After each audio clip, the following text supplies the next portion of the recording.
But ఇప్పటికీ కూడా చాలాసార్లు బయట చెప్పింది కూడా మీరు తీసిన రా ఫుటేజ్ ఏదైతే ఉందో అది ఆర్ఆర్ యాడ్ అయిన తర్వాత కంప్లీట్గా మారిపోయింది అని చెప్పి 100%. యా సి రా ఫుటేజ్ కాదు, మీరు ఎడిటెడ్ ఫుటేజ్ని సౌండ్ ఎఫెక్ట్స్తో చూపించాం. Sound effects ముందైపోయాయి.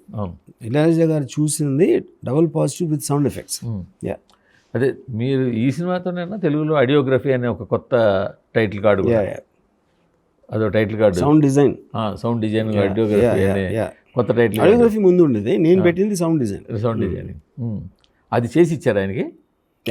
సౌండ్ డిజైన్ చేసి. సో అక్కడికే చాలా వర్క్. అప్పుడు ఆ టైంలో మనకి డిషుమ్ అని వచ్చాయి సౌండ్స్. అవును. అది నేను ఫస్ట్ టైం ఆబవన్నన్ అనే తమిళ్ డైరెక్టరు సింధురపు అని తీసాడు.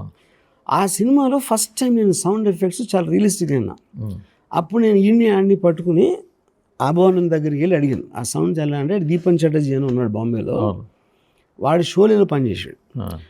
అక్కడ మన యూకే నుంచి ఏదో పని మీద వెళ్ళి అక్కడ దొబ్బుకొచ్చాడు ఆ సౌండ్ ఎఫెక్ట్స్. అవి వాడాడు ఇక్కడ.